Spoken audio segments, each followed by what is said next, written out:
Salam Saudaraku. Shalom. Selamat malam, salam sejahtera bagi kita sekaliannya.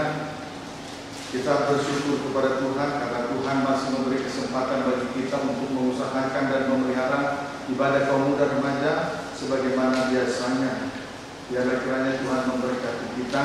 Saya juga tidak lupa menyapa anak-anak Tuhan, umat Tuhan, hamba-hamba Tuhan, beramal lebih pemuda remaja dimanapun Anda berada, dalam maupun luar negeri. Kiranya Tuhan memberkati kita malam ini lewat firman penggembalaan untuk ibadah kaum remaja dari studi Yusuf.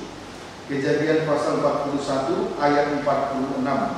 Kejadian 41 ayat 46, silakan. Yusuf diusir sebagai penguasa. Ya. Yusuf berumur 30 tahun ketika ia menghadap Firaun raja Mesir itu. Maka pergilah Yusuf dari depan Firaun, lalu dikelilinginya seluruh tanah Mesir.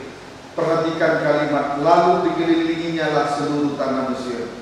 Lalu dikelilinginya seluruh tanah Mesir. Menunjukkan bahwa Yusuf sedang menjalankan sebuah tanggung jawab yang Tuhan percayakan kepadanya. Lalu dikelilinginya seluruh tanah Mesir. Menunjukkan kalimat ini menceritakan bahwa Yusuf sedang menjalankan sebuah tanggung jawab yang Tuhan percayakan kepadanya. Amin, saudaraku. Amin. Terlebih dahulu kita awali dari Titus pasal yang kedua.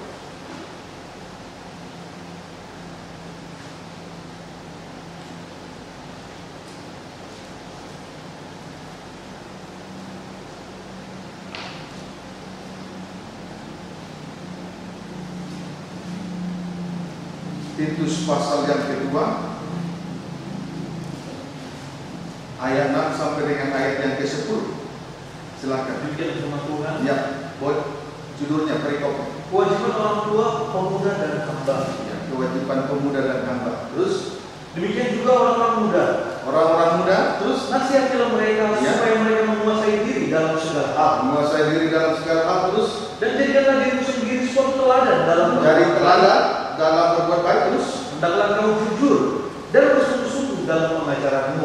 jujur dan bersungguh-sungguh dalam pengajaran. Terus Sehat dan tidak bercela dalam Ya. pemberitaanmu, sehat dan tidak bercela dalam pemberitaan. Terus sehingga lawan menjadi malu. malu. Terus Karena tidak ada hal-hal buruk yang dapat mereka sebarkan tentang kita. terus Hamba-hamba hamba-hamba Tuhan. Terus hendaklah taat kepada tuannya taat kepada tuannya dalam segala hal, Ya. dan berkenan dan kepada mereka. berkenan kepada tuannya. Terus Jangan membantah, jangan membantah, jangan curang, jangan curang, tetapi hendaklah dan selalu tulus hendaklah dan setia, tulus dan setia. Terus supaya dengan demikian mereka dalam segala hal memuliakan ajaran Allah juru selamat kita.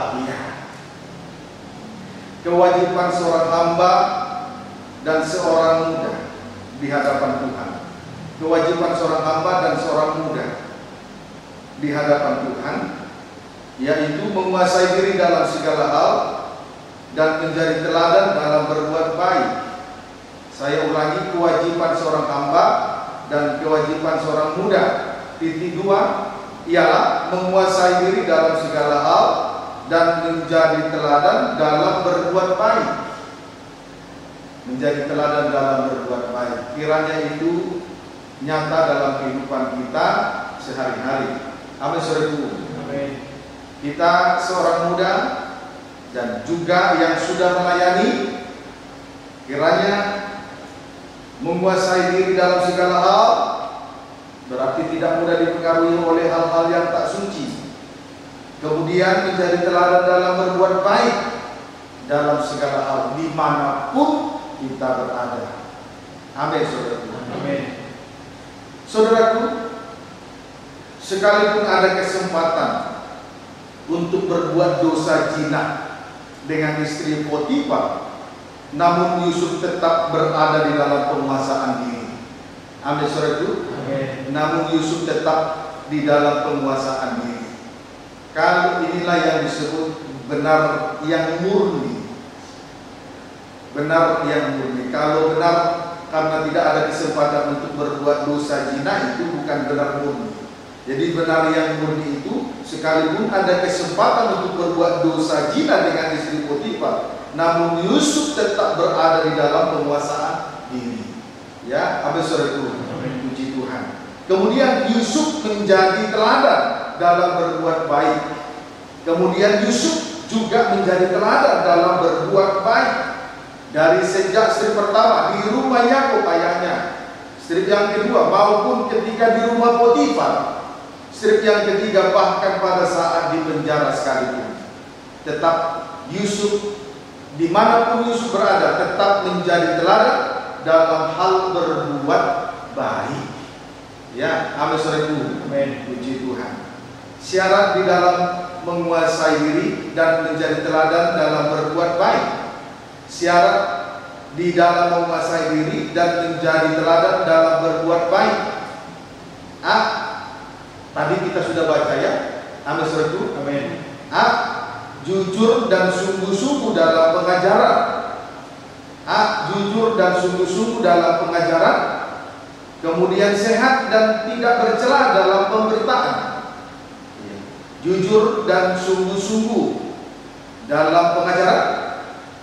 Kemudian sehat dan tidak bercela dalam pemberitaan. B. Taat dan berkenan kepada tuannya dalam segala hal. B.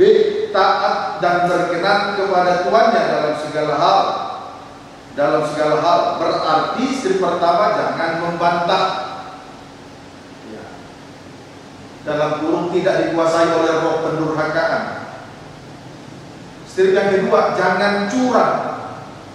Jangan curang. Ya, amin saudaraku. B. Taat dan berkenan kepada tuannya dalam segala hal berarti jangan membantah. Berarti tidak dikuasai oleh roh pendurhakaan. Strip yang kedua jangan curang. Puji Tuhan. C. Tulus dan setia. Tulus dan setia. Puji Tuhan. Kita kembali memperhatikan tanggung jawab Yusuf.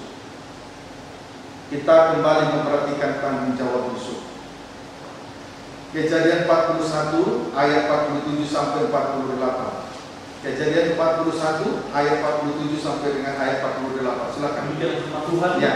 Tanah itu mengeluarkan hasil bertumpuk-tumpuk. Tanah itu mengeluarkan hasil bertumpuk-tumpuk. Terus dalam 7 tahun kelimpahan itu. Ya. Maka Yusuf mengumpulkan segala bahan makanan ke 7 tahun kelimpahan yang ada di tanah Mesir. Lalu disimpannya di kota-kota. Hasil daerah sekitar tiap-tiap kota disimpan di dalam kota itu. Iya. Akhirnya datanglah ke 7 tahun kelimpahan itu. Akhirnya datanglah ke 7 tahun kelimpahan itu. Lalu Yusuf mengumpulkan segala bahan makanan dalam ke 7 tahun kelimpahan itu. Lalu Yusuf mengumpulkan segala bahan makanan dalam ke 7 tahun kelimpahan itu. Amin saudaraku. Inilah hasil dari sebuah tanggung jawab. Jadi setelah dia meninggalkan Firaun, Yusuf mengelilingi tanah Mesir. Lalu akhirnya datanglah 7 tahun kelimpahan.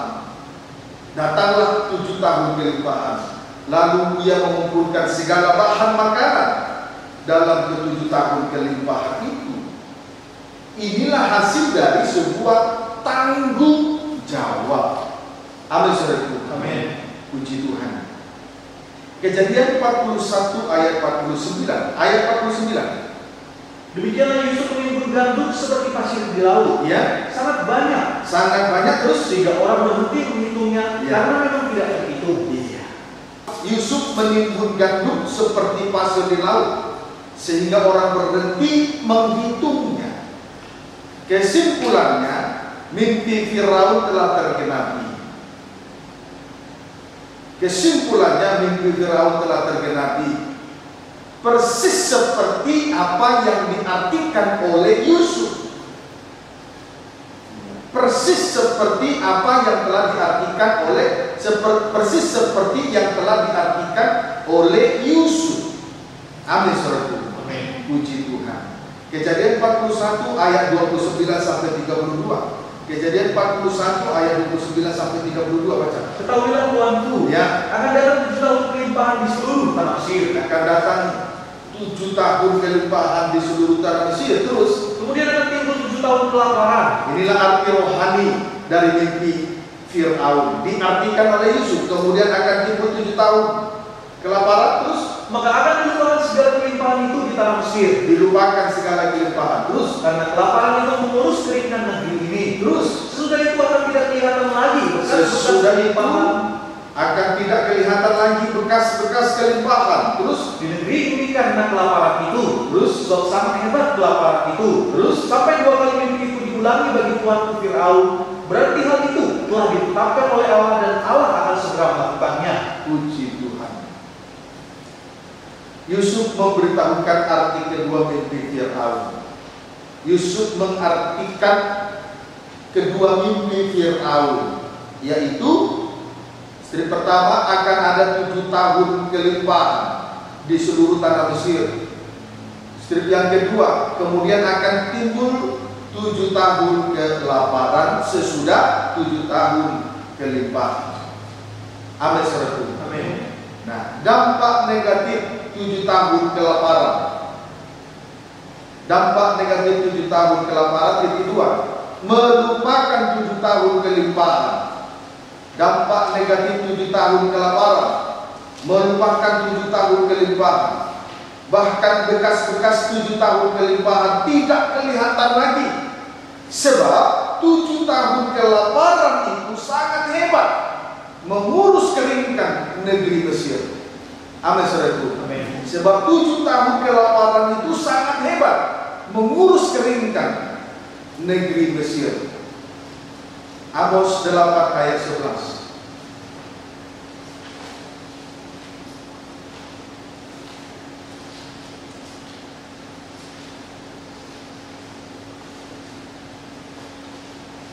Amos 8. Nubuatan Amos sesuai dengan apa yang terjadi di Mesir.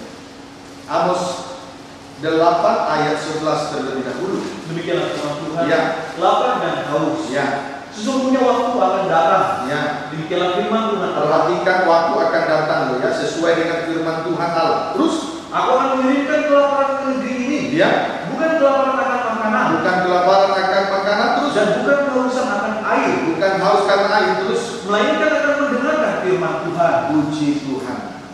Satu kali nanti Tuhan akan mengirimkan kelaparan atas negeri ini. Bukan kelaparan akan makanan dan bukan kehausan akan air, melainkan akan mendengarkan firman Tuhan. Ini harus diperhatikan dengan sungguh-sungguh. Jadi nubuatan Amos ini sesuai, nubuatan Nabi Amos ini sesuai dengan apa yang terjadi di tanah Mesir. Sesudah 7 tahun kelimpahan akan datang 7 tahun kelaparan. Amin, saudaraku. Amin. Sesuai dengan nubuatan. Jadi nubuatan Nabi Amos ini sesuai dengan apa yang telah terjadi di Mesir. Dan itu akan terjadi sesuai dengan firman Tuhan. Supaya kita kaum muda remaja memperhatikannya dengan sungguh-sungguh. Selagi ada kesempatan untuk dengar firman, dengar, perhatikan, lakukan dengan baik. Jangan diabaikan, dilupakan begitu saja. Ya, amin, saudaraku. Puji Tuhan. Sebab kelaparan yang akan terjadi ini sungguh dahsyat. Melupakan 7 tahun kelimpahan. Melupakan 7 tahun kelimpahan. Bahkan mengurus keringkan seluruh negeri. Karena 7 tahun kelaparan ini begitu dahsyat nanti. Jadi ini harus diperhatikan dengan sungguh-sungguh. Amin, saudara. Ayat 12.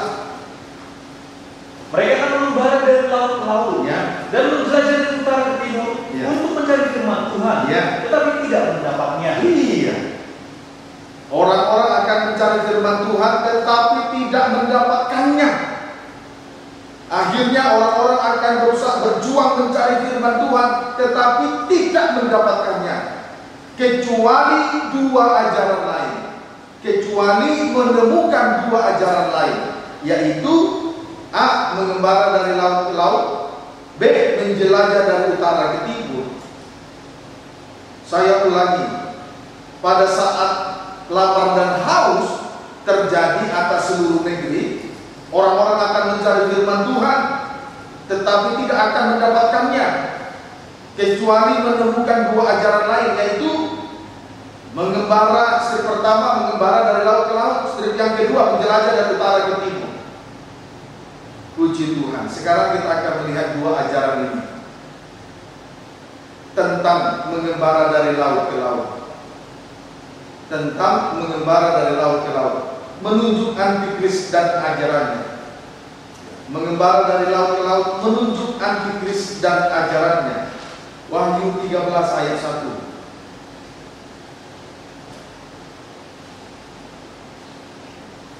Wahyu 13 ayat pertama, silakan. Demikianlah firman Tuhan. Ya. Binatang keluar dari dalam laut. Ya. Lalu aku lihat seekor binatang keluar dari dalam laut, Ya. bertanduk 10 dan berkepala 7. Ya, keluar dari dalam laut, bertanduk 10, berkepala 7 terus. Di atas tanduk-tanduknya terdapat 10 mahkota. Ya. Dan pada kepalanya tertulis nama-nama hujat. Ya. Binatang yang keluar dari dalam laut menunjuk antikris. Binatang yang keluar dari dalam laut menunjuk antikris. Amin, saudaraku. Itu gambaran dari antikris. Wahyu 13 ayat 16 sampai 18. Wahyu 13 ayat 16 sampai 18. Dan ia menyebabkan sehingga kepada semua orang, kecil atau besar, Ya. kaya atau miskin, merdeka atau hamba, besar kecil, kaya miskin, merdeka hamba, tanpa terkecuali. Terus diberi tanda pada tangan kanannya, diberi tanda, diberi materai di tangan kanannya atau pada dahinya. Terus dan tidak seorang pun yang dapat membeli atau menjual, menjual dan membeli. Terus selain daripada mereka yang memakai tanda itu, yang memakai tanda, cap. Terus yaitu nama binatang itu atau bilangan namanya. Ya. Yang penting di sini ialah hikmah. Terus Barang siapa yang bijaksana, siapa bijaksana, baiklah yang menghitung bilangan binatang itu. Iya. Karena bilangan itu adalah bilangan seorang manusia, dan bilangannya ialah 666. puji Tuhan. Roh antikris adalah roh jual beli. Roh antikris. Tadi binatang yang keluar dari dalam laut menunjuk antikris. Amin, saudaraku. Amin. Sementara di Wahyu 13 ayat 16-18 di sini kita dapat menemukan bahwa roh antikris adalah roh jual beli. Artinya bebas menjual dan bebas membeli. Bebas menjual dan bebas membeli. Meterainya adalah 666 di tangan kanan ataupun di dahinya. Meterainya atau cap untuk bebas menjual dan membeli adalah 666, 3 angka 6 dicap di tangan kanan ataupun di dahi mereka. Jadi yang menerima cap meterai antikris 666 di tangan kanan ataupun di dahi bebas membeli, bebas menjual. Jadi roh antikris itu roh jual beli. Inilah ajaran dari antikris. Inilah yang nanti ditemukan oleh mereka. Karena selagi ada kesempatan, mereka tidak digunakan kesempatan yang luar biasa itu. Akhirnya saat negeri ini ditimpa malapetaka yang besar, yaitu lapar dan haus saat mendengar firman Tuhan, barulah mereka mencari firman Tuhan, tetapi tidak mendapatkannya.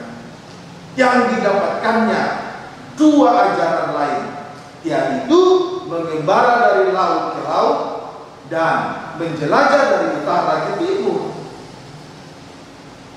Sedangkan ajaran antikris yang keluar dari dalam laut adalah roh jual beli. Jadi yang bebas menjual, bebas membeli adalah mereka yang menerima cap meterai dari antikris, yaitu 666. Cap itu ditaruh di tangan kanan ataupun di dahi mereka. Itulah roh antikris. Amin, saudaraku. Puji Tuhan. Jadi meterainya adalah 666 di dahi ataupun di tangan kanan. 6 yang pertama menunjuk tubuh, 6 yang kedua menunjuk jiwa, 6 yang ketiga menunjuk roh. Kesimpulannya, tubuh, jiwa, dan roh mereka telah dikuasai oleh daging. Angka 6 adalah itu berbicara tentang daging atau perkara lahiriah.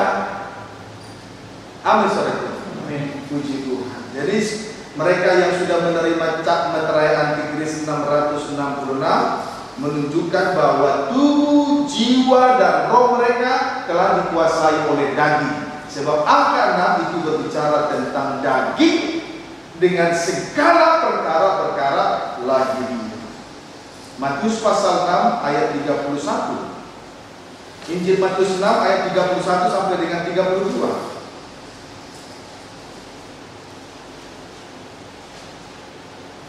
Injil Matius pasal 6 ayat 31 sampai dengan 32, baca. Demikianlah firman Tuhan. Ya. Hal kekhawatiran. Hal kekhawatiran, baca. Sebab itu janganlah kamu khawatir. Jangan khawatir dong. Terus apakah yang akan kami makan? makan. Apakah yang akan kami minum? Minum. Apakah yang akan kami pakai? Pakai.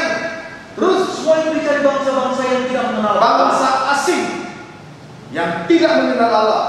Terus akan tetapi Bapa yang di surga tahu bahwa kamu memerlukan semuanya itu. bangsa-bangsa yang tidak mengenal Allah khawatir soal apa yang akan dimakan, diminum, dan dipakai. Bangsa-bangsa yang tidak mengenal Allah khawatir soal apa yang akan dimakan, diminum, dan dipakai. Mereka sibuk mencari perkara-perkara lahiriah. Itulah bangsa-bangsa yang tidak mengenal Allah. Itulah antikris.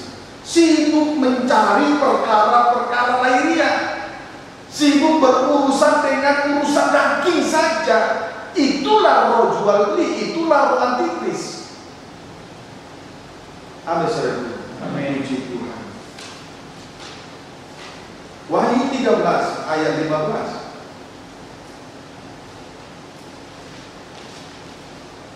Wahyu 13 ayat 15. Demikianlah firman Tuhan. Ya, mereka tidak, jadi bangsa-bangsa yang tidak mengenal Allah tadi sibuk mencari perkara lahiriah, sibuk berbicara, sibuk hanya dengan urusan soal makan, minum, pakaian.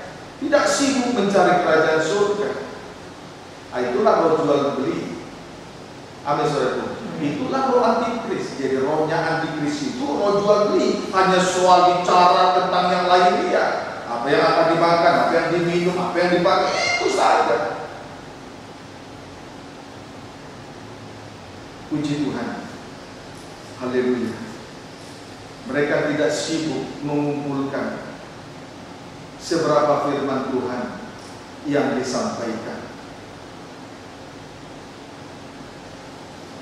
Selagi ada kesempatan, ayo mari kita sibuk memungut seberapa yang kita dapat dalam setiap pertemuan-pertemuan ibadah kita. Amin, saudaraku. Amin. Wahyu 13 ayat 15. Dan kepadanya diberikan kuasa untuk memberikan nyawa kepada patung binatang itu. Ya, Sehingga patung binatang itu berbicara juga. patung binatang itu, patung binatang atau patung antikris itu berbicara terus Dan bertindak begitu rupa. bertindak begitu rupa.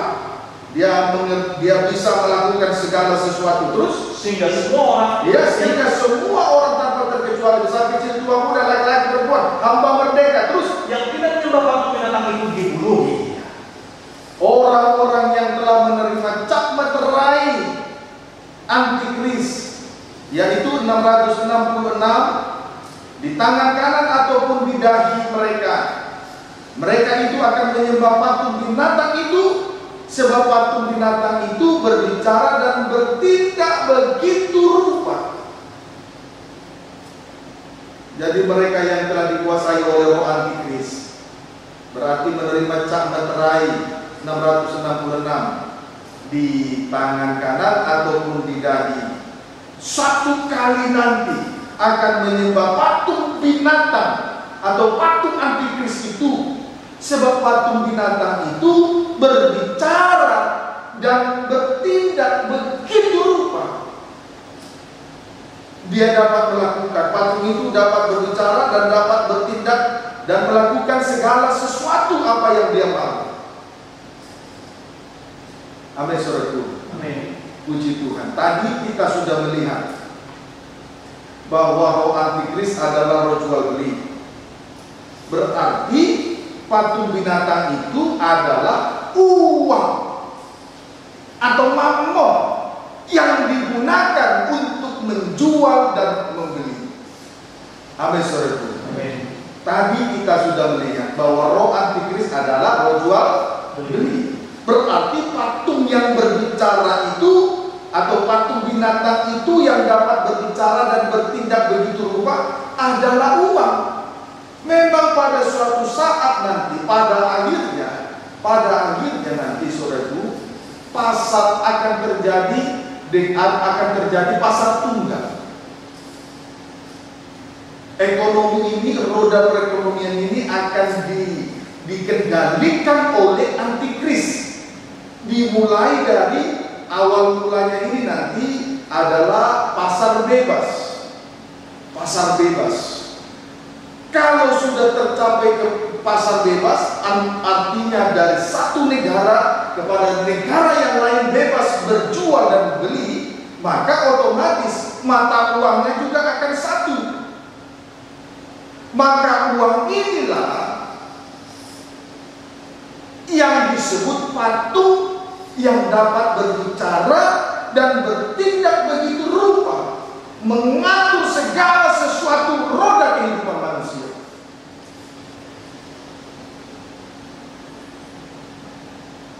Amin, saudara. Ini harus diwaspadai. Pilih mana? Cari pekerjaan yang bagus di luar sana, tapi yang kau lepaskan pengembalaan, tidak lagi mengungut firman selagi kesempatan diberikan. Pilih mana? Atau nanti kau selamat, bebas dari roh antikris. Hari ini masih ada kesempatan bagi kita untuk mengumpulkan seberapa firman yang kita terima sesuai dengan kehendak Tuhan. Kita kumpulkan. Sebab nanti setelah 7 tahun kelimpahan di Mesir akan timbul 7 tahun kelaparan yang dahsyat. Sampai nanti, saudaraku, bekas-bekas 7 tahun kelimpahan itu tidak terlihat, bahkan mengurus keringkan dunia ini. Sebab 7 tahun kelaparan itu begitu dahsyat, dan itu akan terjadi. Sehingga nanti banyak orang mencari firman, tetapi tidak lagi mendapatkannya, kecuali ajaran dari antikris. Puji Tuhan, kita patut bersyukur kepada Tuhan. Tuhan dengan segala kemurahan hatinya diberikan kesempatan bagi kita untuk mengumpulkan, menerima firman yang disampaikan dalam setiap pertemuan ibadah kita. Itu kemurahan, kumpulkan sebanyak-banyaknya. Biarlah kiranya firman itu mendarah daging, sampai mendarah daging. Ya, amin, saudaraku. Puji Tuhan. Itulah patung binatang itu dapat berbicara dan bertindak begitu. Berarti uang yang mengatur dunia ini nanti.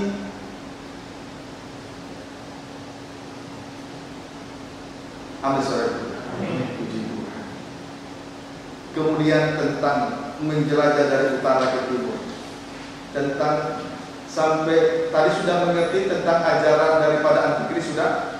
Amin, saudaraku. Sekarang tentang menjelajah dari utara ke timur, menunjuk ajaran setan atau ajaran palsu. Tentang menjelajah dari utara ke timur, menunjuk ajaran setan atau ajaran palsu.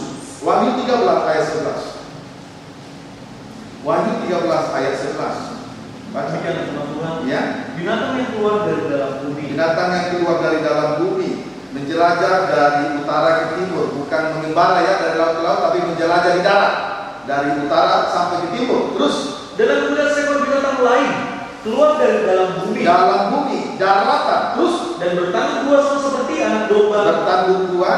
anak domba. Bagus. Terus dan ia berbicara seperti seekor naga. Tapi kalau berbicara seperti seekor naga, berarti kita dapat mengambil kesimpulan bahwa binatang yang keluar dari dalam bumi menunjuk nabi-nabi palsu. Sebab binatang itu bertanduk dua, sama seperti anak domba. Sejauh ini bagus. Tetapi kalau ia berbicara seperti seekor naga, berarti binatang yang keluar dari dalam bumi adalah nabi-nabi palsu dengan ajarannya yang palsu. Puji Tuhan. Haleluya. Sekarang kita akan lihat Yesaya 14. Yesaya 14.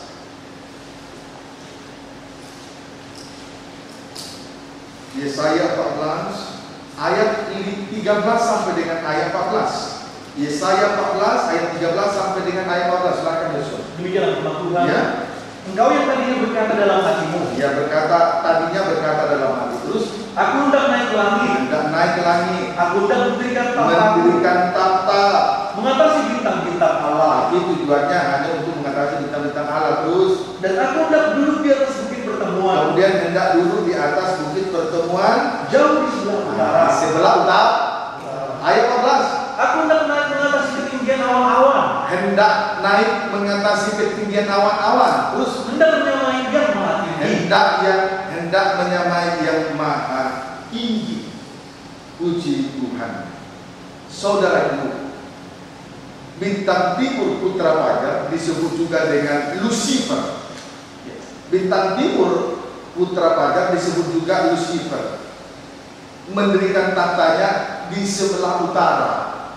Lucifer mendirikan tatanya di sebelah utara. Perhatikan firman.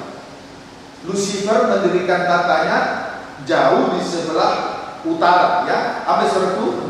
Jauh di sebelah utara. Kemudian tujuannya atau tujuan mendirikan tata di utara, titik 2. Strip pertama, untuk mengatasi bintang-bintang Allah. Strip yang kedua, untuk mengatasi ketinggian awan-awan. Strip yang ketiga, hendak menyamai yang maha tinggi. Saya ulangi, Lucifer mendirikan tatanya di sebelah utara.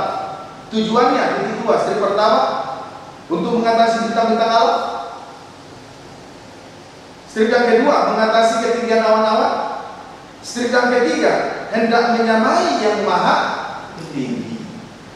Amin, saudaraku. Amin. 3 perkara tersebut berbicara tentang dosa kesombongan. Hendak mengatasi bintang Allah, hamba-hamba Tuhan yang lain. Hendak mengatasi ketinggian awan-awan. Hendak menyamai yang maha tinggi. Itu berbicara tentang kesombongan, tidak lain tidak bukan. Itu berbicara tentang kesombongan. Tujuan mendirikan Lucifer mendirikan tahta di sebelah utara, tetapi tujuannya untuk mengatasi bintang-bintang Allah, mengatasi ketinggian awan-awan, kemudian hendak menyamai yang maha tinggi. Nah, ini berbicara tentang dosa kesombongan, tidak lain tidak bukan. Ini dosa kesombongan. Di dalam Tuhan tidak seperti itu. Kita tidak perlu saling bersaing satu dengan yang lain. Hendak mengatasi imam-imam yang lain, atau lebih harum. Hendak mengatasi awan-awan supaya terlihat lebih baik, lebih harum. Bahkan ingin menyamai Allah. Itu tidak lain tidak bukan adalah dosa kesombongan. Puji Tuhan. Amin, saudaraku. Haleluya. Sekarang kita memperhatikan studi banding dari Filipi pasal 2. Filipi pasal yang kedua.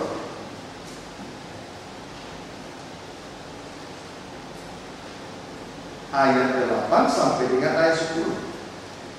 Hati-hati yang sombong, yang tinggi hati, hati-hati.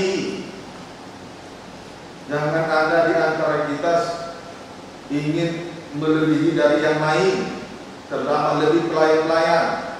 Jangan ada di antara kita merasa lebih harum dari yang lain, lebih cakep, lebih baik. Itu sama saja dengan menyamai yang maha tinggi. Itu dosa kesombongan.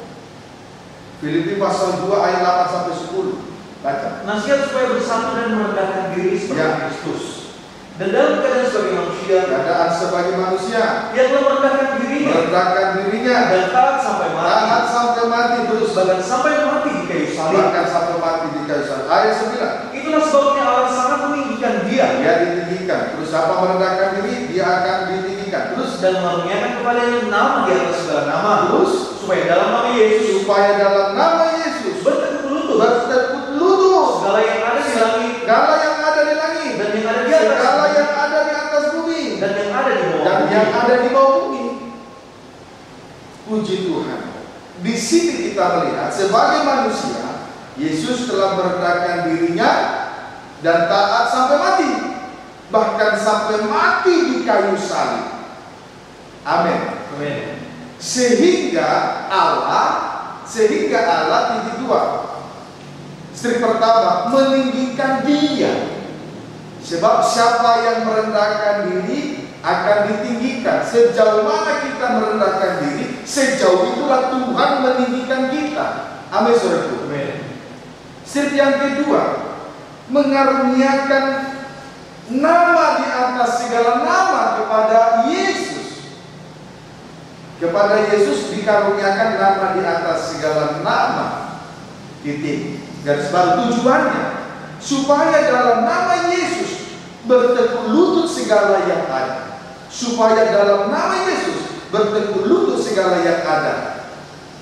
Baik yang di langit, yang di atas bumi, maupun di bawah bumi. Langit, yang di langit menunjuk makhluk-makhluk atau penghuni surga. Yang di atas bumi menunjuk segala yang bernapas, baik manusia maupun binatang maupun tumbuh-tumbuhan.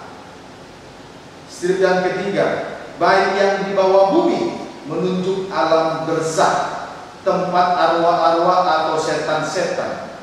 Di bawah bumi menunjuk alam berzah, tempatnya arwah-arwah atau setan-setan. Tetapi kenyataannya Lucifer justru mendirikan tatanya di sebelah utara untuk mengatasi bintang-bintang Allah, kemudian mengatasi ketinggian awan-awan, dan bahkan menyamai yang maha tinggi. Tadi Yesus telah merendahkan dirinya sebagai manusia, dia telah merendahkan dirinya, bahkan taat sampai mati, bahkan sampai mati dia kayu salib.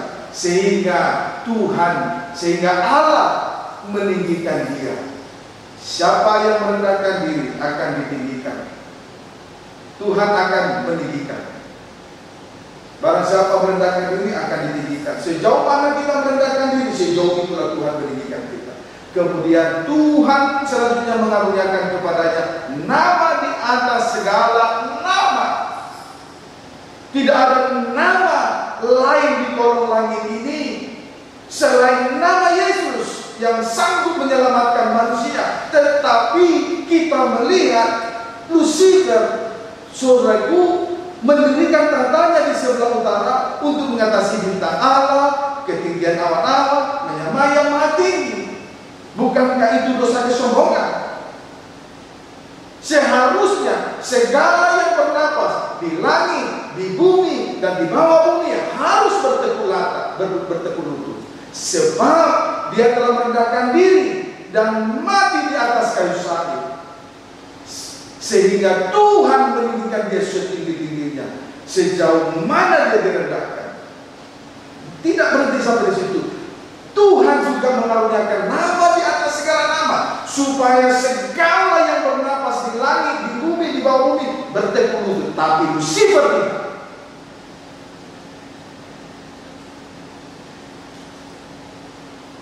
Paham? Amin. Puji Tuhan. Kiranya dapat dipahami. Simak sungguh-sungguh ya. Nanti ini ajaran akan ditemukan banyak orang pada saat terjadi kelaparan yang dahsyat ini. Inilah ajaran yang akan ditemukan oleh orang banyak. Sebab itu bersyukur kita semua ada di tempat ini.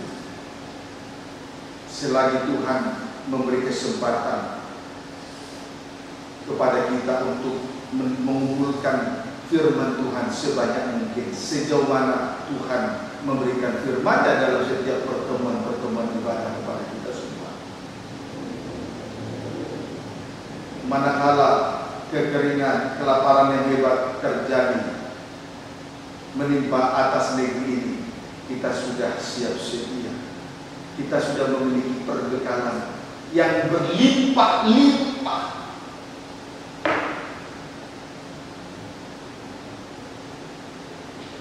Amin. Puji Tuhan. Di luar Tuhan kita tidak mendapatkan apa-apa. Haleluya. Injil Matius pasal 7 ayat 15.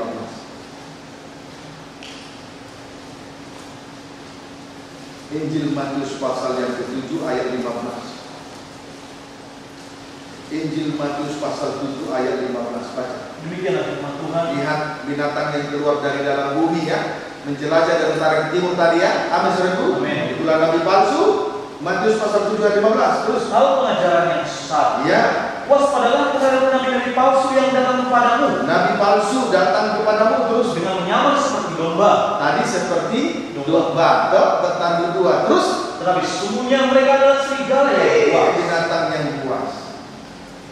Nah, serigala berbulu domba, itulah nabi-nabi palsu. Serigala berbulu domba, itulah nabi-nabi palsu. Tadi binatang inilah binatang yang keluar dari dalam bumi atau daratan, bertanduk dua seperti anak domba. Tapi kalau berbicara persis seperti seekor naga, berarti hamba Tuhan yang palsu. Hamba Tuhan tapi perkataannya palsu. Inilah nabi palsu. Puji Tuhan. Kemudian ayat 21 sampai 22. Matius 7 ayat 21 sampai 22. Bukan setiap orang yang berseru kepadaku, ya, Tuhan, Tuhan, ya, akan masuk ke dalam kerajaan surga. Ya. Terus melainkan dia yang melakukan kehendak Bapa-Ku yang di surga. Ya, ibadah itu diukur. Terus pada hari terakhir banyak orang yang berseru kepadaku, ya, Tuhan, Tuhan, ya, bukankah kami bernubuat demi namamu, bernubuat terus, dan mengusir setan demi namamu, mengusir setan, tanda heran terus, dan mengadakan banyak mukjizat demi namamu juga. Tanda heran mujizat terus. Pada waktu itulah aku akan berterus terang kepada mereka, Ya. dan berkata terus, aku tidak pernah mengenal kamu. Ya. Yang Ayat aku sudah sampai di situ ayat 21 sampai 22. Hamba-hamba Tuhan atau nabi-nabi palsu, pelayanan mereka hanya sebatas titik dua. Strip pertama bernubuat, strip yang kedua mengusir setan, strip yang ketiga mengadakan banyak mujizat atau tanda-tanda heran. Tetapi mereka mengabaikan kehendak Allah. Coba ulangi ayat 21. bukan setiap orang yang berseru kepadaku, Tuhan, Tuhan akan masuk dalam kerajaan surga, Ya. melainkan dia yang melakukan kehendak Bapa-Ku yang di surga. Terima kasih. Tadi nabi-nabi palsu mereka melayani hanya sebatas titik dua. Strip pertama bernubuat, strip yang kedua mengusir setan, strip yang ketiga mengadakan banyak mujizat atau tanda-tanda heran. Tetapi mengabaikan kehendak Allah atau mengabaikan salib Kristus. Mengabaikan salib Kristus. Paham saudaraku? Nabi-nabi palsu melayani hanya sebatas bernubuat, mengusir setan, mengadakan banyak mujizat atau tanda heran, tetapi mengabaikan kehendak Allah atau mengabaikan salib Kristus. Sekarang kita lihat ayat 23. Pada waktu itulah aku akan berterus terang kepada mereka. Lihatlah pada hari terakhir nanti Tuhan berterus terang kepada nabi-nabi palsu terus dan berkata, ya, aku tidak pernah mengenal kamu. iya, Nyala daripada aku, Iya. kamu sekalian pembuat kejahatan. iya. Dan di hari-hari terakhir Tuhan berterus terang kepada mereka, yaitu aku tidak mengenal kamu. Dilanjutkan dengan perkataan, nyala daripadaku. Karena kalau melayani Tuhan hanya sebatas bernubuat, mengusir setan, mengadakan tanda-tanda heran ataupun mujizat, sekalipun mereka lakukan itu demi nama Tuhan, tetapi mengabaikan kehendak Allah, mengabaikan salib Kristus adalah perbuatan kejahatan di hadapan dan Tuhan tidak mengenal hamba Tuhan seperti ini. Jadi kalau Tuhan mendidik kita dengan ajaran salib dalam setiap ibadah-ibadah dalam kandang penggembalaan ini, itulah ajaran yang benar supaya kehendak Allah terlaksana. Beda dengan nabi palsu. Mereka melayani hanya sebatas bernubuat, mengusir setan, mengadakan tanda-tanda heran atau mukjizat. Sekalipun mereka lakukan demi nama Tuhan, kalau salib diabaikan, kalau salib dikecilkan, kalau salib tidak ditegakkan di tengah ibadah dan pelayanan, dialah disebut hamba Tuhan pembuat kejahatan. Kalau dalam ibadah lain itu saya sudah sampaikan, sihir, bermanja-manja di tengah ibadah dan pelayanan, tidak mau memikul salib, tidak mau berkorban, itu sihir. Tuhan tidak suka seperti itu. Itu perbuatan kejahatan. Sihir itu perbuatan keajaiban, terjadi perubahan lewat pesona yang luar biasa, lewat gaib, perubahan yang mempesona oleh kuasa gaib. Jadi perubahan itu bukan karena proses salib. Simsalabim, misalnya simsalabim, sesuatu benda berubah menjadi kucing, atau sesuatu benda berubah menjadi ular, itu adalah sihir, adalah gaib. Tapi perubahan tanpa proses, Tuhan tidak suka. Yang Tuhan mau dari manusia daging menjadi manusia rohani lewat proses salib. Kalau hanya yang sakit sembuh, salib tidak ditegakkan, itu adalah kejahatan yang besar di hadapan Tuhan. Amin. Amin. Kiranya kita sekalian tercelik. Biarlah kiranya firman malam ini mencelikkan mata rohani kita sekalian. Jangan hindari berita salib. Ya, amin. Tidak ada perubahan tanpa proses salib. Ada perubahan tanpa proses salib. Itulah sihir. Puji Tuhan. Ya, amin. Pendeknya, nabi-nabi palsu mengurangkan firman Tuhan. Pendeknya, nabi-nabi palsu mengurangkan firman Tuhan. Firman yang dikurangkan ialah salib diganti dengan dua hal. Firman yang dikurangkan ialah salib diganti dengan dua hal, yaitu satu, diganti dengan tanda-tanda heran. Dua, diganti dengan teologi kemakmuran. Artinya orang Kristen tidak boleh miskin, harus kaya. Jadi lewat firman yang mengurangkan ini, pendeknya firman yang mengurangkan ini meninabobokan, memanjakan sidang jemaat. Hari-hari ini begitu banyak marak ajaran setan, ajaran-ajaran palsu. Oleh karena kelicikan daripada nabi-nabi palsu, mereka berkata, Tuhan sudah berkorban untuk kita, maka kita tidak perlu lagi berkorban. Nah, itulah cara setan untuk menyesatkan umat Tuhan di hari-hari terakhir ini. Tuhan sudah berkorban di atas kayu salib, jadi kita tidak perlu berkorban. Karena itu kesalahan besar. Itu pembuat kejahatan. Amin, saudaraku. Amos 8 ayat 12.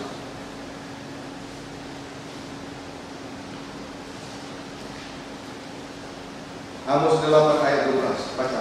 Demikianlah firman Tuhan. Ya. Mereka akan membara dari laut ke laut, Ya. dan menjelajah dari utara ke timur untuk mencari firman Tuhan, Ya. tetapi tidak mendapatnya. Ya. Surah itu, nanti mereka menjelajah dari utara ke timur untuk mencari firman Tuhan, tetapi tidak mendapatnya. Menjelajah dari utara ke timur. Ajaran ini bertolak belakang dengan pengajaran tabernakel. Sebab pengajaran tabernakel dimulai dari pintu gerbang, berakhir pada ruangan maha suci. Berarti dari timur sampai ke barat. Itulah pelajaran dari tabernakel. Jadi, saudaraku, pelajaran dari utara ke timur bertolak belakang dengan pengajaran tabernakel. Amin, saudaraku. Pengajaran tabernakel dimulai dari pintu gerbang, berakhir di ruangan maha suci. Dari pintu gerbang berakhir di ruangan maha suci. Atau dimulai dari timur, berakhir sampai barat. Terbitnya matahari dari timur, terbenamnya di ufuk barat. Itu yang benar. Pembangunan tabernakel persis seperti terbitnya matahari dan terbenamnya. Amin, saudara.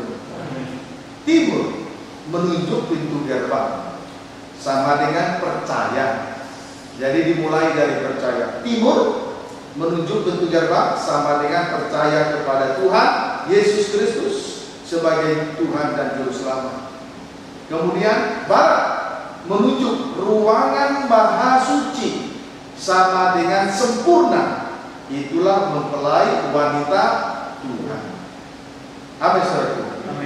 Kesimpulannya, menjelajah dari utara ke timur tidak sampai kepada kesimpulannya menjelajah dari utara ke timur tidak sampai kepada pembangunan tubuh Kristus yang sempurna, yaitu mempelai wanita Tuhan.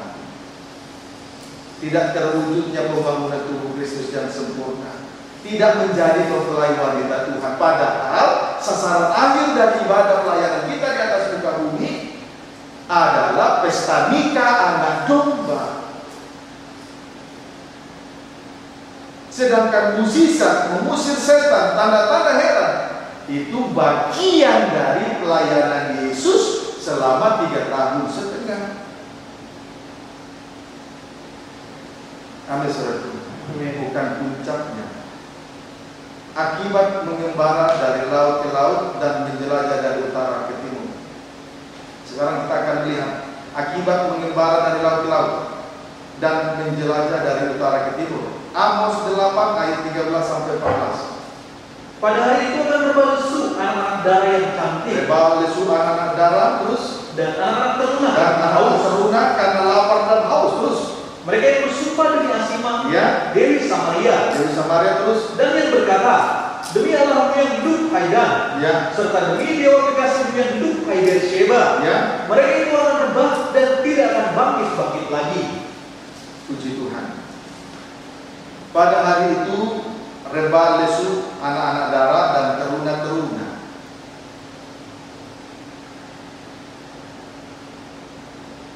Anak-anak darah dan teruna-teruna menuju kerohanian yang masih muda, belum dewasa secara rohani. Anak darah dan teruna-teruna menuju kerohanian yang belum dewasa atau kerohanian yang masih muda. Mereka itu akan rebah dan lesu, bahkan tidak bangkit-bangkit. Mereka akan rebah dan tidak akan bangkit lagi. Tidak bangkit sama dengan binasa sampai selama-lamanya. Ini akibatnya, akibat menerima dua ajaran tadi.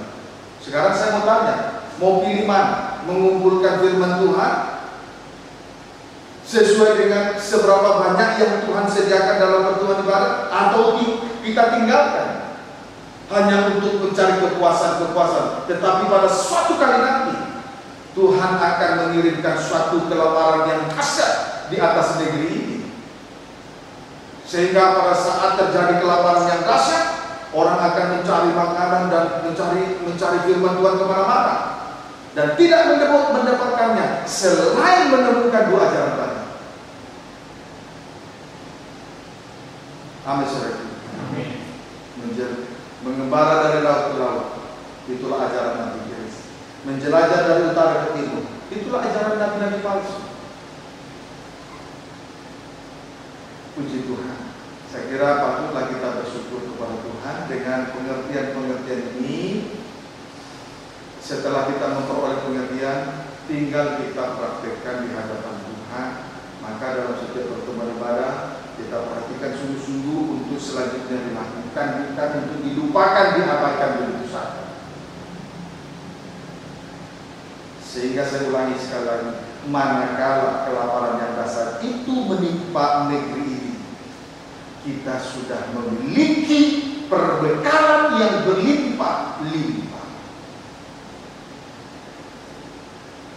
Amin. Puji Tuhan. Kiranya dapat dipahami dengan baik. Saya masih ingat waktu memulai sekolah Alkitab, masuk sekolah Alkitab, seringkali kami diberi puasa, tidak makan, tidak minum. Banyak di antara kami, terkhusus laki-laki, mahasiswa, jatuh lumpuh. Karena apa?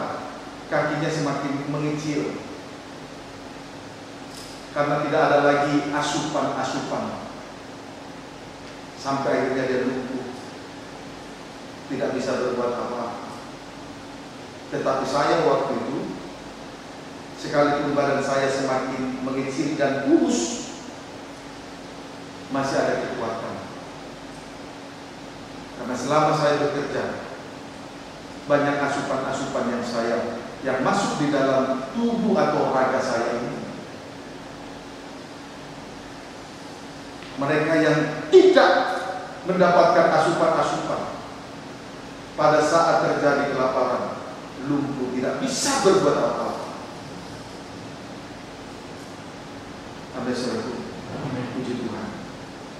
Nah, sekarang jalan keluarnya supaya kita jangan binasa. Jalan keluarnya supaya tidak binasa oleh karena 7 tahun kelaparan tersebut.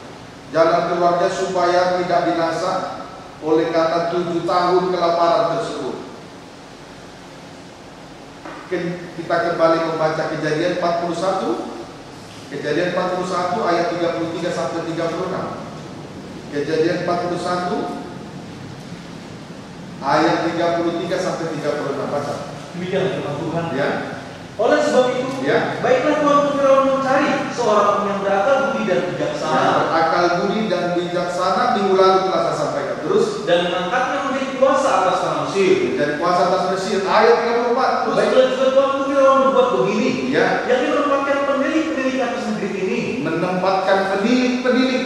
Terus, dan dalam 7 tahun kelimpahan itu memungut 1/5 dari hasil tanah Mesir. Ya, terus mereka harus mengumpulkan segala bahan makanan. Ya. Dalam 7 tahun, dalam tahun-tahun baik yang akan datang ini, dan di bawah kuasa Tuhan Firaun menimbun gandum di kota-kota sebagai bahan makanan. Menimbun gandum di kota-kota sebagai bahan makanan serta menyimpannya. Terus, demikianlah segala bahan makanan itu menjadi. Gak usah buru-buru.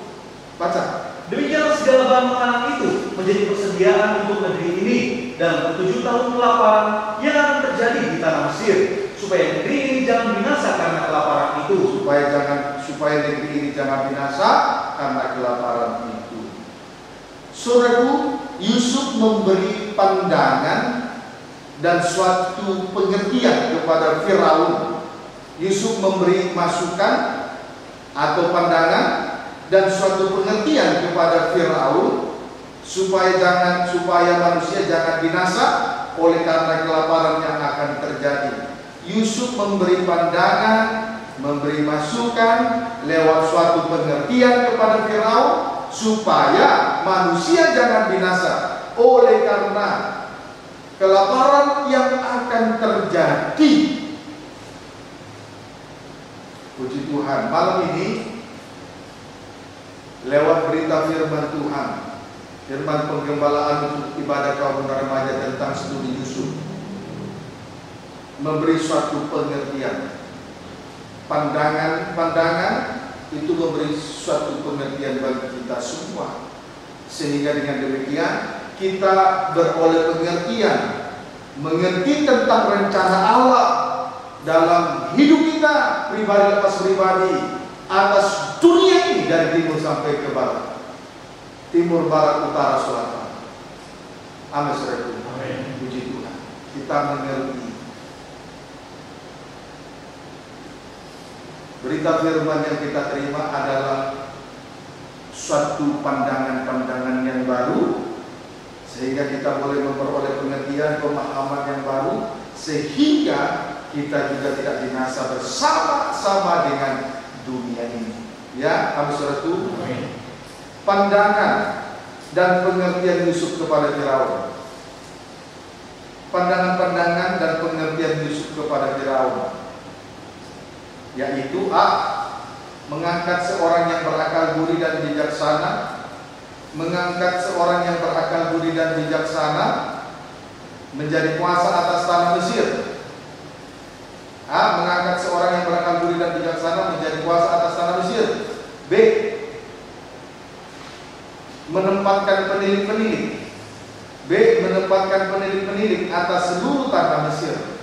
B. Menempatkan penilik-penilik atas seluruh tanah Mesir. Sekarang kita akan memperhatikan tentang menempatkan penilik-penilik atas seluruh tanah Mesir. Tentang menempatkan penilik-penilik atas seluruh tanah Mesir. 1 Timotius 3 ayat 1 sampai 4. 1 Timotius 3 ayat 1 sampai 4.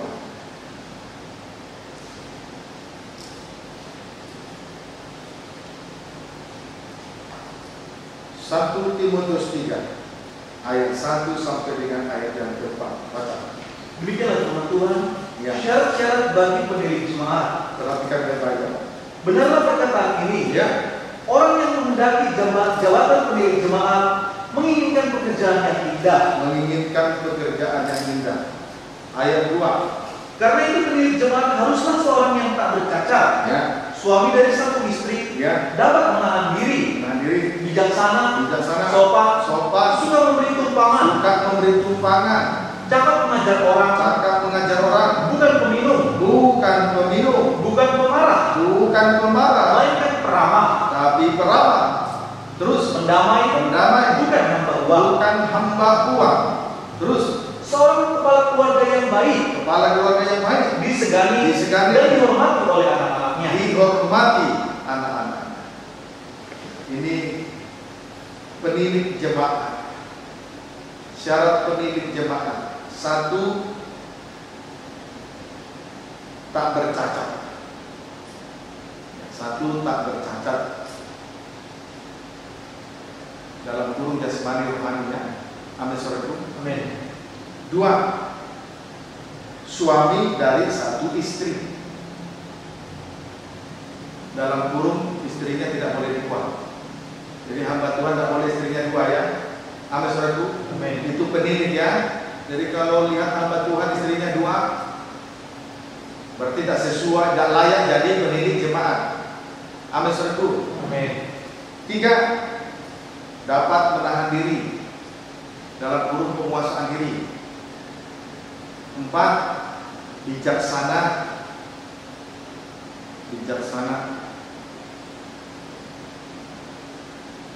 Berarti menunjuk bintang-bintang yang bercahaya di langit untuk menuntun banyak orang kepada kebenaran. Ya, amin saudaraku. Amin.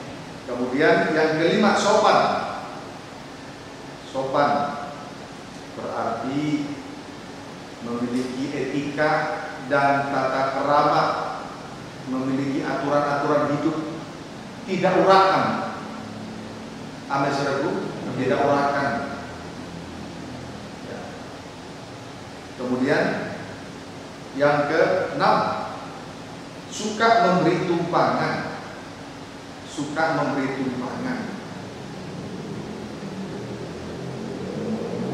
7. Cakap mengajar orang dalam kurung sidang jemaat. 7. Cakap mengajar orang dalam kurung sidang jemaat. 8. Bukan peminum. Dalam kurung tidak hidup di dalam hawa nafsu daging. 9. Bukan pemarah, tetapi ramah. Bukan pemarah, tetapi peramah.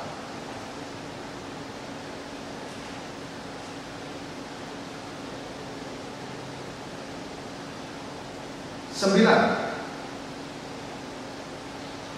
pendamai. Berapa sekarang? 10. Pertama, tidak bercacat. Yang kedua, 1 istri. Yang ketiga, menahan diri. 4, bijaksana. 5, sopan. 6, memberi tumpangan. 7, cakap mengajar orang. 8, bukan peminum. 9, bukan pemarah atau berarti beramal. 10, pendamai. 10, pendamai. Suka berdamai, tidak mudah tersinggung, tidak ingat kesalahan orang, tidak ada dendam, tidak ada benci, di mana saja selalu membawa damai sejahtera. Amin. 11, bukan hamba uang. Bukan hamba uang. Melayani bukan untuk cari uang. Amin, saudara. Bukan mencari uang. 11. 12. Puji Tuhan, bantu doa terus ya. Tetap setia dan bertanggung jawab untuk memberi makan minum domba-domba. Itu kebanggaan sidang jemaat. Kalau setia memberi makan minum domba-domba dan bertanggung jawab, itu kebanggaan seorang, itu kebanggaan sidang jemaat terhadap gembalanya. Amin, saudara. Itu kebanggaan. Buktikan kalau itu menjadi kebanggaan saudara. Saudara bangga dengan gembala seperti itu, buktikan. Karena kesejahteraan gembala adalah kesejahteraan sidang jemaat. Puji Tuhan. Kemudian seorang kepala keluarga yang baik. Seorang kepala keluarga yang baik berarti bebas dari KDRT. Amin, saudara. Kemudian 12, 13, disegani. Disegani. 14, dihormati oleh anak-anaknya. 13, disegani anak-anaknya. 14, dihormati oleh anak-anaknya. Puji Tuhan. Itulah pendiri jemaat. Itu yang dimaksud oleh Yusuf kepada Firaun. Dan itu harus ditempatkan di kota-kota. Pendiri-pendiri harus ditempatkan di kota-kota. Saat ini kita ada di kota Allah, kota Yerusalem baru, pusat kerajaan damai sejahtera, tempat kita beribadah dan melayani. Di kota ini Tuhan tempatkan seorang pendiri. Doakan menjadi penilik yang memenuhi syarat sesuai dengan surat antabisan 1 Timotius. Amin, saudara. Ayat yang kelima. Jikalau seorang tidak tahu mengepalai keluarganya sendiri, Jikalau seorang tidak tahu mengepalai keluarganya sendiri, terus bagaimanakah ia dapat mengurus jemaat Allah? Iya. Kalau ia dapat mengepalai keluarganya, maka ia dapat mengurus jemaat. Jadi ayat ini sudah jelas menegaskan bahwa yang menjadi penilik itu laki-laki, bukan perempuan. Amin, saudaraku. Dari ayat ini menjelaskan bahwa penilik itu laki-laki, bukan perempuan. Jadi gereja-gereja harus mengerti siapa yang menjadi penilik di dalam gereja, siapa yang menjadi penilik jemaat, siapa yang menjadi gembala sidang. Adalah seorang kepala rumah tangga, berarti laki-laki. Banyak hari-hari ini banyak gereja salah mengartikan tentang seorang gembala. Amin, saudara. Puji Tuhan. Ayat yang ke-6 sampai 7. Janganlah ia seorang yang baru bertobat. Janganlah seorang yang baru bertobat, terus agar jangan ia menjadi sombong ya, dan kena hukuman iblis. Ya, terus hendaklah ia juga mempunyai nama baik di luar jemaat. Ya. Agar jangan ia digugat orang dan jatuh ke dalam jerat iblis. Ya. Kemudian seorang penilik jemaat, titik 2, strip pertama, jangan baru bertobat. Jangan baru bertobat. Strip yang kedua, mempunyai nama baik di luar jemaat. Strip yang kedua, mempunyai nama baik di luar jemaat. Amin, saudaraku. Amin. Tujuannya, strip pertama, supaya ia jangan digugat orang. Tujuannya, titik 2, strip pertama supaya ia jangan diganggu gugat oleh orang lain. Strip yang kedua, supaya jangan jatuh ke dalam jerat iblis.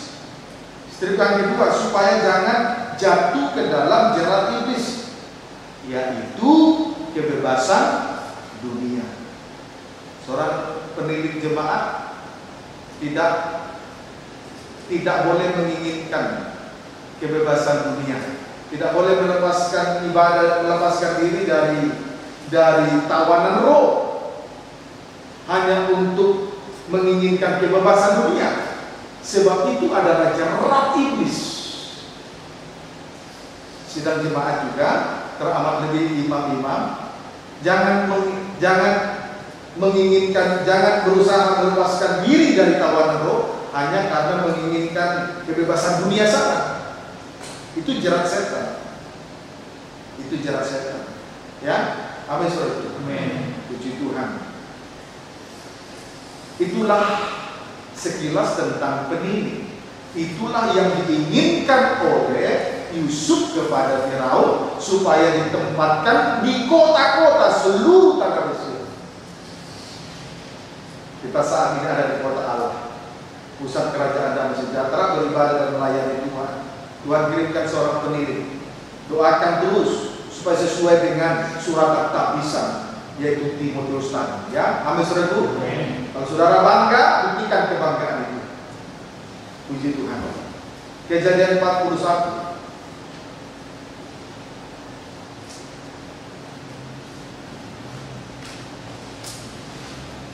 Kejadian 41 ayat 34 sampai 35. Demikianlah firman Tuhan. Ya.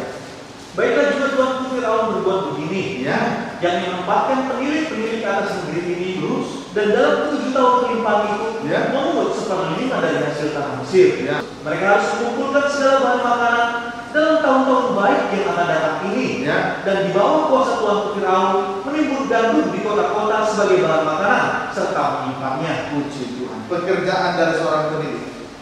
Pekerjaan dari seorang penilik mengumpulkan 1/5 dari hasil tanah Mesir selama 7 tahun kelimpahan. Pekerjaan dari seorang penilik, pekerjaan penilik. Titik 2, mengumpulkan 1/5 dari hasil tanah Mesir. Mengumpulkan 1/5 dari hasil tanah Mesir selama 7 tahun kelimpahan berlangsung. Ya, amin saudara. Amin. Puji Tuhan. Baik, sudah. 1/5 sama dengan 2 kali 1/10. Saya ulangi, pekerjaan dari seorang penilik. Titik 2, mengumpulkan 1/5 selama 7 tahun kelimpahan berlangsung. Kemudian 1/5, persamaan dari 1/5 adalah 2 kali 1/10. Itu persamaan 1/5. Ya, amin saudara. 1/5 sama dengan 2 kali 1/10. 2 kali 1/10, atau saya balikkan, 2 kali 1/10 sama dengan 1/5. Amin. Puji Tuhan. Siapa yang sudah 1/5 di sini? Belum ada. Berdoa terus ya. Amin saudara. Puji Tuhan. Baik, Keluaran 16 kita lebih rinci melihat tentang 1/5. Keluaran 16 ayat 22 dan 36. Keluaran 16 ayat 22 dan 36. Keluaran 16 ayat 22 dan 36 terlebih dahulu. Demikian firman Tuhan. Ya. Mana sabar? Ya. Dan pada hari yang ke-6, Pada hari yang ke-6 mereka memungut roti itu 2 kali lipat banyaknya. 2 kali lipat banyaknya. Terus 2 gomer untuk tiap-tiap orang. 2 gomer untuk tiap-tiap orang. Terus Dan datanglah semua pemimpin jemaat memberitahukannya kepada Musa. puji Tuhan. Di sini kita melihat hari ke-6 bangsa Israel mengumpulkan roti atau manna, garis miring manna, 2 kali lipat banyak. Pada hari ke-6 bangsa Israel mengumpulkan roti garis miring manna 2 kali lipat. Mengumpulkan manna 2 kali lipat, yaitu 2 gomer untuk tiap-tiap orang. Amin saudara. Amin. Puji Tuhan. Saya ulangi, hari ke-6 bangsa Israel mengumpulkan manna 2 kali lipat banyaknya, yaitu 2 gomer untuk tiap-tiap orang. Amin, saudaraku. Amin. 2 gomer sama dengan 1/5, sama dengan 2 kali 1/10. 2 gomer sama dengan 1/5, sama dengan 2 kali 1/10. Sebab tadi baca dulu ayat 36, belum dibaca tadi? Belum. Baca. Adapun segomer ialah 1/10. Iya, Pak. Dapat dipahami hari ke-6 bangsa Israel mengumpulkan manna 2 kali lipat, yaitu 2 gomer untuk tiap-tiap orang. Amin, saudaraku. Amin. Adapun 2 gomer sama dengan 1/5, sama dengan 2 kali 1/10. Sebab segomer adalah 1/10 berarti 2 gomer sama dengan 2 kali 1/10 sama dengan 1/5. Amin, saudaraku. Jadi hari ke-6, sedangkan hari ke-6 tadi mereka mengumpulkan pada hari ke-6. Sedangkan hari ke-6 itu berbicara tentang hari terakhir. Ada 7 hari raya ada 7 hari dalam 1 minggu. Dalam 1 sabat ada 7 hari. Amin, saudaraku. Ada 7 hari. Jadi hari ke-6 itu berbicara tentang hari terakhir. Haleluya. Berarti di hari-hari ini kita harus mengumpulkan firman Allah 2 kali lipat banyaknya. Berarti di hari-hari terakhir ini kita akan mengumpulkan firman Allah. Kita harus mengumpulkan firman Allah 2 kali lipat banyaknya. Amin, saudaraku. Amin. Apa tandanya seseorang mengumpulkan firman Tuhan 2 kali lipat banyaknya? Apa tandanya? 2 gomer atau 2 kali lipat tiap-tiap orang. Apa tandanya?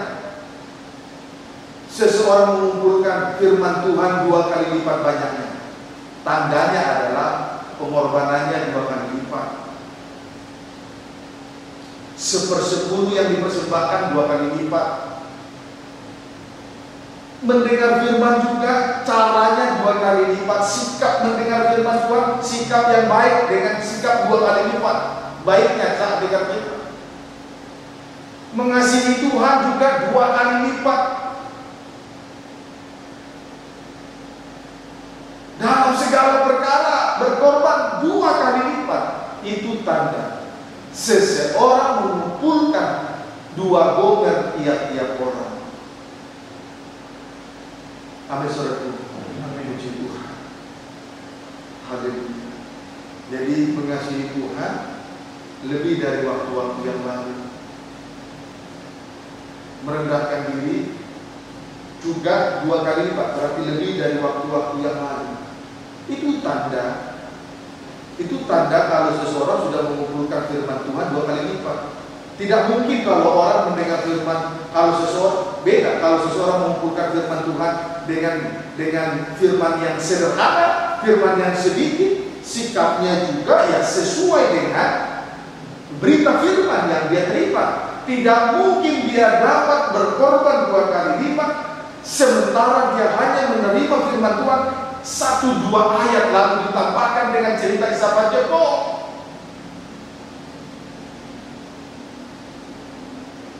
Amin, saudara. Puji Tuhan. Saya berharap kita mengerti, kita semakin dewasa karena memberi diri didewasakan oleh firman. Karena di hari-hari terakhir ini mau tidak mau memang kita harus mengumpulkan firman Tuhan 2 kali lipat banyak. Tidak boleh lagi kita acuh dengar firman. Puji Tuhan. Haleluya. Kemudian kita lanjut kembali membaca Keluaran pasal 16. Ayat 29 sampai 30, tapi pembacaan dimulai ayat 23 tidak apa-apa. Ayat 29 sampai dengan ayat 30, pembacaan dimulai ayat 23. Lalu berkatalah Musa kepada mereka, Ya. inilah yang dimaksudkan Tuhan. Besok adalah hari perhentian aku. Hari ke-6 mengumpulkan dua kali lipat, 2 gomer. Amin saudaraku. Hari ke-7 hari perhentian. Terus Sabat yang kudus bagi Tuhan. itulah hari Sabat. Terus Maka roti yang perlu kamu bakar, bakarlah. Terus Dan apa yang perlu kamu masak, masaklah. terus Dan segala kelebihannya biarkanlah di tempatnya untuk disimpan sampai pagi. terus Mereka membiarkannya di tempatnya sampai keesokan harinya, Ya. seperti yang diperintahkan Musa. Ya. Lalu tidak ada berbau busuk tidak berbau busuk, dan tidak ada ulat di dalamnya. tidak ada ulat di dalamnya. Terus Selanjutnya kata Musa, ya, makanlah itu pada hari ini, ya, sebab hari ini adalah Sabat untuk Tuhan. hari ke-7 hari Sabat. Terus Pada hari ini tidaklah kamu mendapatnya di padang. tidak, itu hanya sampai pada hari ke-6. Hari pertama sampai pada hari ke-6. Terus 6 hari lamanya kamu memungutnya. ya, Tetapi pada hari yang ke-7 ada Sabat, ya, maka roti itu tidak ada pada hari itu. tidak ada pada hari itu lagi. Ya, terus Tetapi ketika pada hari ke-7 ya, ada dari bangsa itu yang keluar memungutnya, ya, tidaklah mereka mendapatnya. tidak mendapatkan. Amin saudaraku. Amin. Jadi saudaraku, roti atau manna itu hanya tersedia sampai pada hari ke-6. Sedangkan hari ke-7 manna itu tidak ada lagi. Amin saudaraku. Jadi mengumpulkan roti atau manna 2 kali lipat itu keperluan pada hari ke-6 dan hari ke-7. Sebab hari ke-7 manna tidak ada lagi. Jadi selagi ada kesempatan, Tuhan berikan 6 hari lamanya kepada kita untuk mengumpulkan manna. Hari pertama sampai hari ke-5 1 gomer untuk tiap-tiap orang. Tetapi hari ke-6 hari terakhir mengumpulkan 2 gomer untuk tiap-tiap orang untuk keperluan 2 hari, hari ke-6 dan hari ke-7. Sebab hari ke-7 tidak ada lagi manna, tidak ada lagi roti.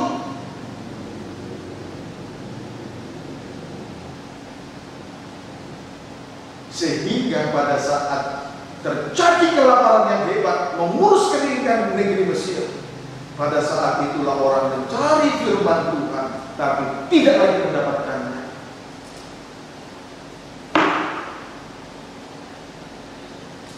Bukankah kemurahan besar bagi kita sekarang ini untuk diberikan selagi kita ada kesempatan? Bukankah itu kemurahan besar bagi kita? Amin saudaraku. Puji Tuhan. Haleluya. Sebab itu ayat ke-27 lagi baca. Tetapi ketika pada hari ke-7 ada dari bangsa itu yang keluar memungutnya, tidaklah mereka mendapatnya. Hari ke-7 adalah hari perhentian. Di situ tidak tersedia lagi manna.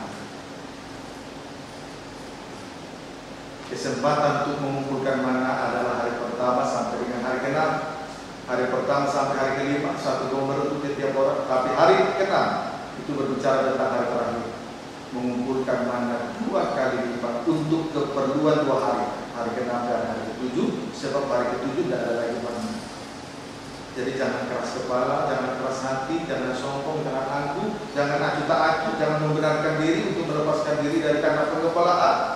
Sebab kesempatan bagi kita untuk mengumpulkan manna. Sebab ini adalah hari yang terakhir. Kita harus mengumpulkannya 2 kali lipat untuk tiap-tiap orang. Jangan celakakan dirimu dengan keinginan dagingmu. Tapi perhatikanlah firman Tuhan dengan sungguh-sungguh. Tapi ada saja yang keras kepala dan keras hati dari antara bangsa Israel. Mereka masih keluar pada hari ke-7 untuk mencari manna, ia tidak mendapatkannya. Pada saat itulah Tuhan sangat marah sekali kepada mereka. Amin saudaraku. Baca ayat 28. Sebab itu Tuhan berfirman kepada Musa, Ya. berapa lama lagi kamu menolak mengikuti segala perintahku dan hukumku? Tuhan sangat marah sekali. Mereka tidak dengar-dengar. Amin saudaraku. Tuhan sangat marah sekali. Mereka mencari manna pada hari ke-7.